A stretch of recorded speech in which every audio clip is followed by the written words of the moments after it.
I imagine you may be wondering why I'm talking about apocalypse and what it has to do with my sabbatical. I promise we will get there. And we will get there mostly through stories because I am much more of a storyteller than a preacher. In the words of the song, "Where to Begin? Let's start at the end." And in the words of our reading, the world keeps ending and the world goes on. So the first story is about words. In its Greek root, the word apocalypse means an event that shows you what was already there, truths that already existed and are now revealed. A catastrophe, in contrast, is a sudden change from one reality to another altogether. We commonly use both words to mean basically the same thing, disaster, or the end of the world. There are many ways in which the world as we know it ends all the time. A scary diagnosis, divorce, death, losing a job, even good things like having a baby or an exciting move. And there are ways the world as we know it may end more completely. Climate change, financial collapse, political revolution or devolution, war, nuclear war. Catastrophes are often something more limited in scope, affecting some specific group of people or area or set of ideas. An apocalypse affects everyone, everywhere, all at once. When a catastrophe happens, people and communities may or may not learn from that experience. It's possible after a catastrophe to go back to sort of how things were, although maybe not in the exact same place or the exact same way. Think of people rebuilding their homes on the bank of a river that just overflowed in a 100-year flood. Maybe they're rebuilding a little further back from the banks, but they haven't moved to a completely different place altogether. In an apocalypse, there's no going back. Think of ancient cities found far underwater along a coastline that shifted, perhaps all at once in a cataclysm, that's another great word, of an earthquake or a volcano, or maybe 1,000 or 2,000 years of slow, gradual change. After any end of the world, there will most likely still be a different world than before in existence, with at least some people living in it.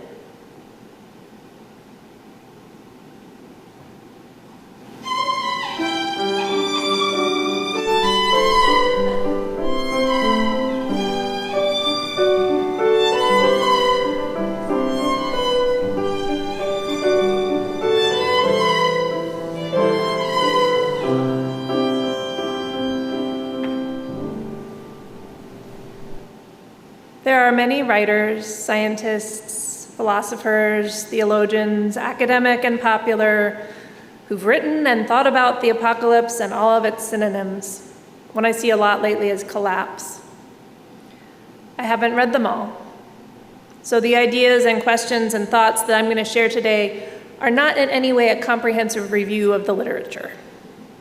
They're just mine, with reference to a few authors I've had the time to read. So that brings me to my second story, COVID.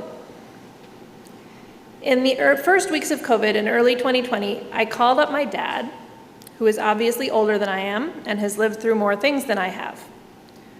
And I asked him if he thought that COVID was the biggest news story he'd ever lived through, or if there were other things, like maybe 9/11, that had been more important. He said yes, COVID was definitely the biggest because it was affecting everyone, everywhere, on the planet all at once. He didn't use these terms, but 9/11 was, as I've defined the term, a catastrophe. I would argue that COVID was part or the beginning of an apocalypse. There was no going back from COVID. Change was unavoidable. And each of us in this room or watching online, unless there are babies here, had our own experience of that apocalyptic shift and how our lives changed during the shutdown, the protests against racist policing, the elections, so forth and so on. Your experience and how you understand its meaning might be quite different from mine, and that's fine. I'm just sharing how it was and is for me. And how I came out of 2020 and 2021 was significantly, physiologically burnt out. I want to be clear that it's not the congregation's fault that I burned out. It's not my family's fault that I burned out. It's not really anybody's fault that it burned out. I burned out because I, under intense, unavoidable stressors, was not able to allow myself to rest. Not because you, individually or as a group, wouldn't let me rest. In fact, you told me to rest regularly. But by late 2022, it was clear to me that I had to rest or I would start dropping balls that I could not afford to drop. So I took an emergency 1-month sabbatical from my work with you in January of 2023. And on that sabbatical, I did literally nothing because I couldn't do anything. I couldn't craft, I couldn't make art, I didn't start any projects, I didn't read anything that required any mental effort at all. If I had, for example, read Rest is Resistance, which I did on this sabbatical, I would have recognized myself in these words from Tricia Hersey. When you are exhausted, you lack clarity and the ability to see deeply. Your intuition and imagination are stifled by a culture of overworking and disconnection. You must be open to go deep into those cracks, to examine and to understand. It may take years to fully crack open, and it will be a lifetime of practice, care, and creativity. It's your life, body, and community. Therefore, it is yours to hold, protect, love, and care for. One thing that I did grasp during that emergency sabbatical was that a big part of what I was struggling with was grief. We think of grief as happening to us when someone dies. But grief can also happen as a normal human, emotional, and spiritual response to any kind of loss. And for me, especially in my work here at church, COVID brought a lot of loss. I realized that I felt angry and sad way more often than made any sense based on what was happening in the moment when I was working at church alone or with you all after we came back to in-person worship and learning. Naming that feeling as grief helped me a lot. In one of the other books I read on this sabbatical, Holding Change, Adrienne Marie Brown says, as we seek to breathe a new world into being an effective change maker demands the right and power to feel our losses rather than escape them. We must give our grieving bodies what they need individually and collectively. So after that emergency sabbatical, I tried to give my grieving body and spirit what it needed while coming back fully into my work world here. I also took better care of myself in other physical, emotional, and spiritual ways.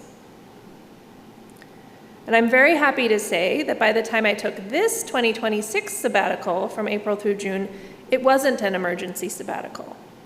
This time I had the time and energy to do more, as I shared with you in the Time for All Ages, and to think more. Which brings me to my third story, apocalypse. On a family reunion camping trip after that first sabbatical and before this one, my brother-in-law asked me something like, do you think it's possible for us to change enough things to stop climate change? Do you think it's possible for us to change enough things to stop climate change? And the answer that came out of my mouth was no. I was surprised by that. I wasn't expecting that no to come out of my mouth in response to that question, but it was a true no.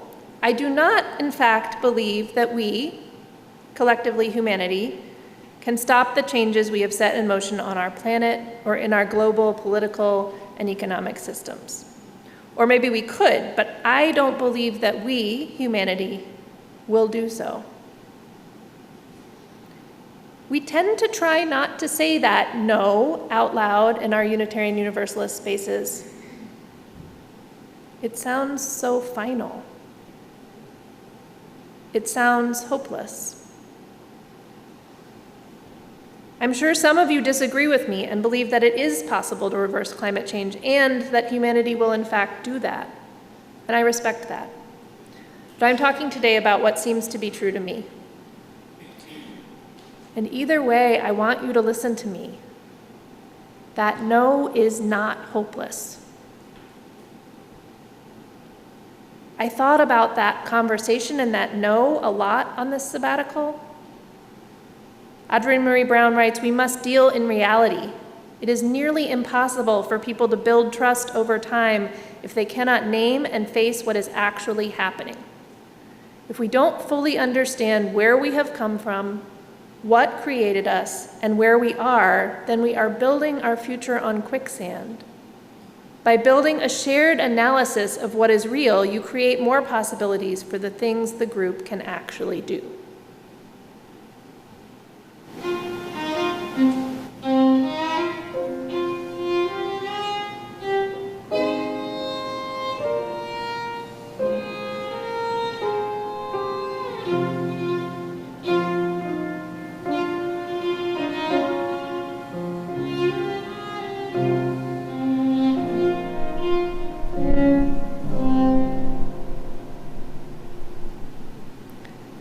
I thought about that conversation and that no, and I framed these thoughts with some very simple questions.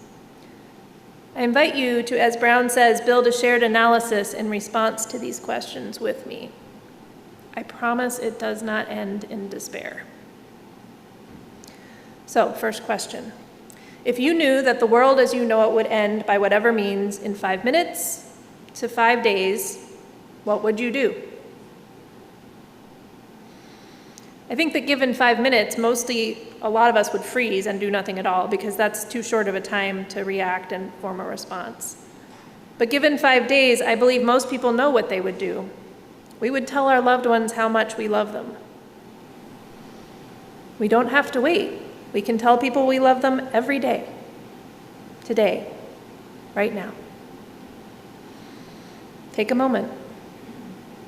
Tell someone sitting next to you that you love them. Or close your eyes and take a deep breath and send a loving thought to someone who is important to you. I'm serious. You can take out your phone and text somebody if you want to. It won't upset me. This is hope, not despair. Next question. If you knew that the world as you know it would end by whatever means in 5 months, what would you do?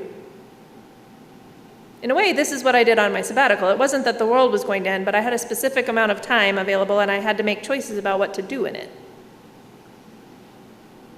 And I think many of us, if we knew we had 5 months left, would pour ourselves out into the people and things that we love. We might mend relationships or break out of ruts to seek new adventures with the time we had left. In fact, I've found that this can be a helpful thing to imagine at times when I feel stuck.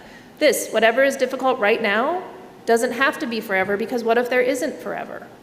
What if there's just now? This is hope, not despair. Next question. If you knew that the world as you know it would end by whatever means in 5 years, what would you do? That's probably where you would have to make some harder decisions. In 5 years, you could try to maximize your personal chances of surviving whatever's coming, or your children or your grandchildren's chances. Some of us would be able to stockpile and prep quite a lot, while others of us might struggle to put anything aside because we are already struggling financially, physically, mentally, or spiritually. The most important preparation, I believe, would be building trust with our neighbors. What we have, they may need, and when we are in need, they may have something to give. This is hope, not despair. Final question. If you knew that the world as you know it would end by whatever means in 50 years, what would you do? If I knew that we had 50 years left before a complete apocalypse, I would try to work with others, with you, to change things, to make it so that as many people as possible would survive in the different world to come. And I believe that most of you in this room or watching online would also make that choice if you knew that it was available to you. In many ways, I see you looking for ways to make that choice. Asking this question, what would you do if you knew the world was going to end, is not a question of despair. It is a question of hope. Because I think it is very likely that the world as we know it will end in some way or another between 5 years to 50 years. Maybe it will be longer, maybe even 500 years. But the world as it currently operates is not, in my opinion, truly sustainable in the mid to long term. Tricia Hersey writes, Octavia Butler shares a powerful truth related to imagination. The very act, we have water. I didn't put it here. I don't know how it got here, but it's been here long enough to lose germs.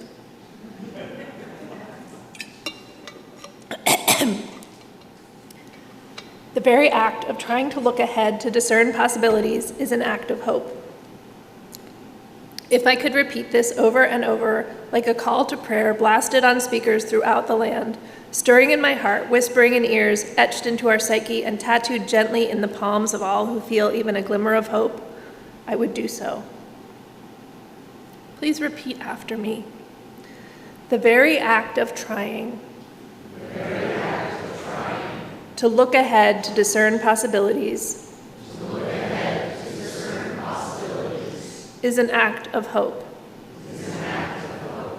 We are trying to look ahead. We are trying to discern possibilities. The good thing about trying is that usually when you keep trying, you get better at whatever you are trying to do. The very act of trying to look ahead, to discern possibilities, is an act of hope.